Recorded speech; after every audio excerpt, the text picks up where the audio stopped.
So do you think she really betrayed him, or is she insinuating herself into the new chain of command? I think she's trying to teach him the hard lesson to make him no longer naive. Make him just dangerous. I hadn't considered that. That's actually more interesting. Give him that fire, the rage, the thing he lacked. Yes, he's got the faith, but he doesn't got the Klingon rage. Yeah, he wants to make him the ultimate threat against... He's gonna be the first emperor, I think, maybe. Ooh. Oh, you're thinking he's gonna become the first emperor since Kahless, then? Yes. All right. But that is kind of contradictory because in, like, the Klingon dictionary, for example, it says that the Klingon dialect changes with each new emperor. But again, that was like 30 or 40 years after that. Like, when did Search of Spock take place? Like, about 10 or 15 years after the original series? I think so. I would have to IMDb it. I'm not sure, honestly. I thought it came out in the 80s. Oh, I know it did, but I mean, like, as in, like, Star Trek timeline-wise, like... Oh, yeah. I think it was... I don't even think it was that long, was it? Because they were still active with the Enterprise. They hadn't been retired yet. Yeah. So, yeah, I'm not sure timeline-wise where that occurs, honestly.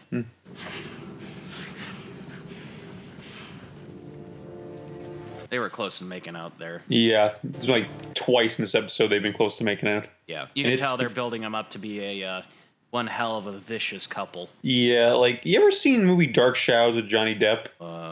Sounds familiar, but I can't quite place if I've seen it or not. Type in the sex scene with Johnny Depp and Eva Green in that movie. That's where you get with these two. Gotcha. It's All This Song, My First, My Last, My Everything by Barry White. Ah. It's actually pretty funny.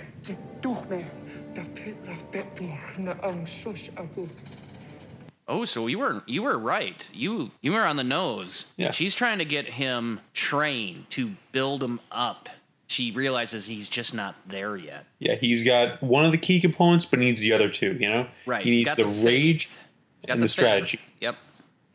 So he's got the faith, but he doesn't have the training or the, like as you said, he's lacking the rage and the training. No, go back to the Klingons. Yeah, I'm kind of with you. I want to know what the hell, because they're talking about the matriarchs. What's the matriarchs? Have you ever heard anything like that in the Klingon culture? Well, I mean, there's always the matriarchs of any given house. Yes, but it almost sounds like they're implying that the 24 houses specifically have matriarchs that, because, like their husbands or spouses, whatever, are out to war, they have their own location to, I guess, protect them or put them aside from the strife and struggles, maybe. Yeah.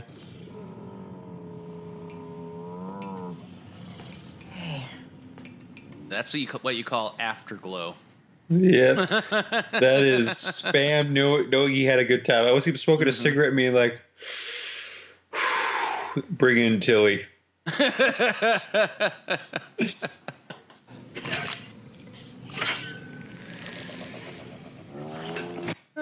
She's treating him like any other guy, after a good hard come, he just wants to take a nap and then eat something. Yeah, it's like, hey, Michael, make me a sandwich of space fungus. Sorry. So, one of two things. Either they're going to end up destroying all the space fungus, or they abandon the technology because of the ethical ramifications of how they're treating spam. Yes, that's probably... I'm thinking more ethical ramifications, or possibly if spam's the only one of his kind, it's just not practical. Yeah, I mean, if he's the only one of their kind that they can find, then yeah, like you said, it's just not practical. They have to find... If they have to keep tracking down, a spam every time they want to, develop another ship with this technology. Mm-hmm. Yeah, it doesn't make it practical at all. Long night, huh? I know there was a lot of rewrites and reworks behind the scenes. Yeah. To me, this feels like the episode where, like, because of the constraints of time, they had enough lead time to do more rework on the script. Yeah. This feels, like I said, more like an actual Star Trek episode than prior episodes. Oh, most certainly. A lot of things have changed. We haven't had the constant central focus of Michael Burnham the entire episode, for one. Yeah, so we had a nice look at different characters and actors and got different viewpoints for a change. Mm-hmm. Tilly has been really downplayed since her introduction. Thank God. Yes, and I almost wondering, because it also feels a bit like they're downplaying the autistic-like caricature they've created in the last episode. Yeah, because it definitely feels toned down compared to last week. Last week it was like Sheldon Cooper like amped up to 100 while throwing in some Jar Jar for good measure. Yeah, 100%. This is much more toned down and, significantly more tolerable. She's at that intolerance I had for Lieutenant Barkley. A character I couldn't stand, but like if he was in the episode, I could still watch the episode. Have another reputation to get used to. Yeah, Mistress Burnham of Gimp Spam. So, let's admit it. Spam's real daddy is the engineer. Oh, yeah. I think they might pull a Janice Rand with Tilly. You know how she was only in it for like 7 episodes, even though she seemed like she was going to be a main character, but behind the scenes issues caused them like pull her from the series? Yeah, I'm wondering. Yeah, it kind of seems that way. Or to a degree, almost like a yeoman or a Yar, security officer Yar from from Next Generation. She was in like, half of season 1 or the entirety of season 1? I can't quite remember. But they killed her character because part of it was out of behind-the-scenes stuff, but the other thing was, they wanted to have a more impactful episode. Mother used to say, that's not true. My mother never really said anything to me unless she was criticizing my hair. That explains so many things. Actually, yeah, it does. On so many levels, which is the saddest part. Yeah. So, visually, her cadet badge, far more interesting than the kind of Gennaro badges they created for the rest of the crew series. Yeah, I'll say that much. So, one thing I've always liked for Star Trek is every generation, like every ship has its own comm badge.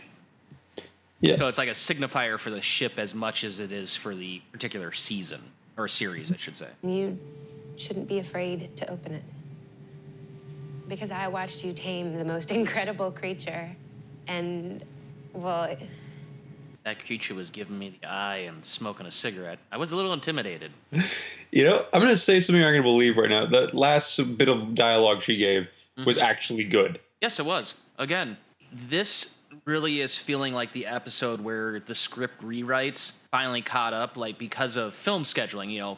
Oftentimes you're kind of stuck with certain things just because, yes, you're doing rewrites, but you're kind of stuck with things because of lead time. So this kind of feels like the episode where the heaviest of the rewrites have started to kick in, where they're trying to right the ship, right the direction that they had originally been, turn the direction from where they had originally been going. Yeah, they definitely made a good turn here. So yeah, I'm going to give this a 7.5 so far. Yeah, I'm right there with you. It's a 7 easily. That's none of my business. Right. Hey, did you notice the scaling on the side of the uniform is actually the Starfleet insignia? Yes, I knew that. Again, it has a lot to do with licensing. There's a reason the uniforms look like they do. I do believe for technical legal reasons, the licensing is actually under the Abrams universe. That's why they have the emblem on the uniform itself like that. I could be wrong, but I remember, I think it was Midnight's Edge that was talking about that. Accept the last will and testament of Captain Philippa Georgiou.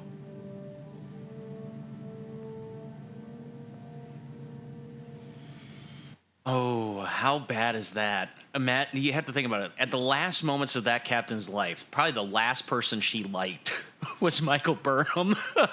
Yeah. It's like, I know what you say, her last conscious thought before she slipped into death was, oh, fuck, I didn't change my will. Hello, Michael. I hope that wherever this finds you, you are well. I imagine you have your own command now, the captain of your own ship. Ooh. Well, your expectations have been totally squashed.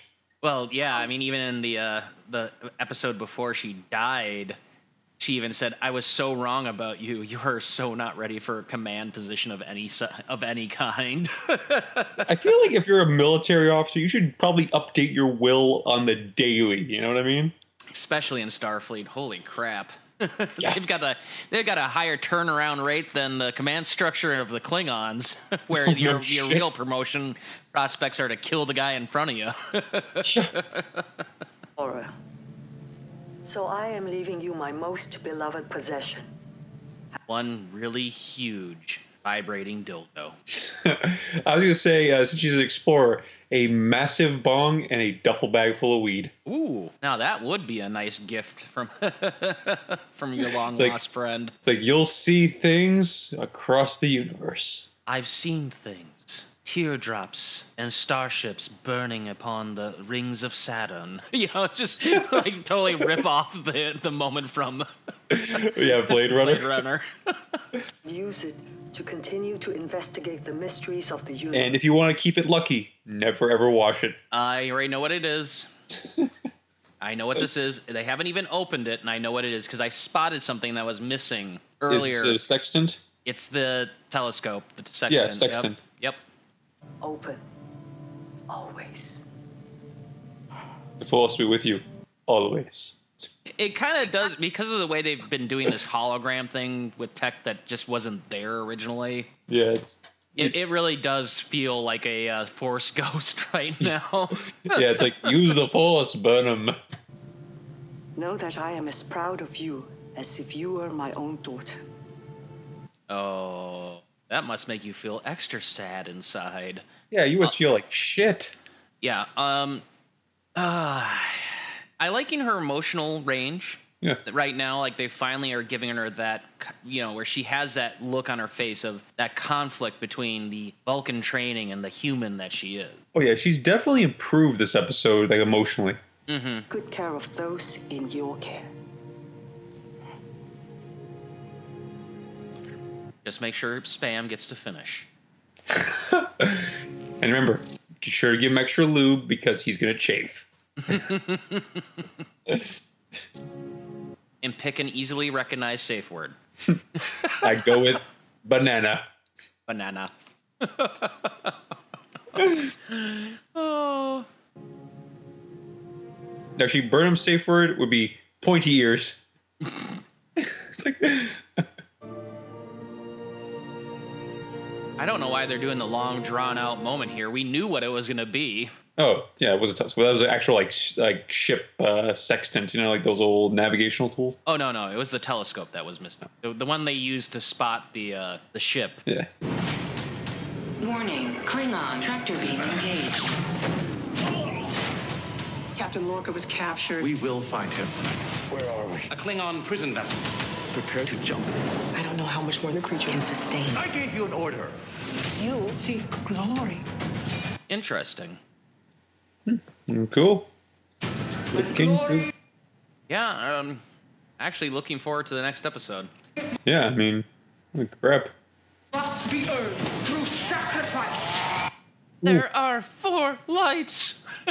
It's like, this is the greatest day of my life.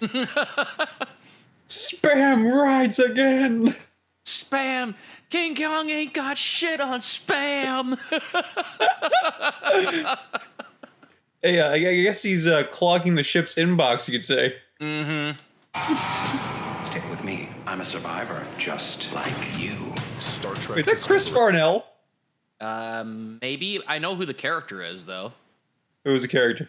Mud. Oh, Harcourt Mudd is back? Yeah. Awesome, because I just saw I Mud today. I finished watching an episode. You know, he goes to a planet full of androids and ends up having his wife just surround him with 500 miles of her. Yeah, that episode was hilarious, like beginning to end funny.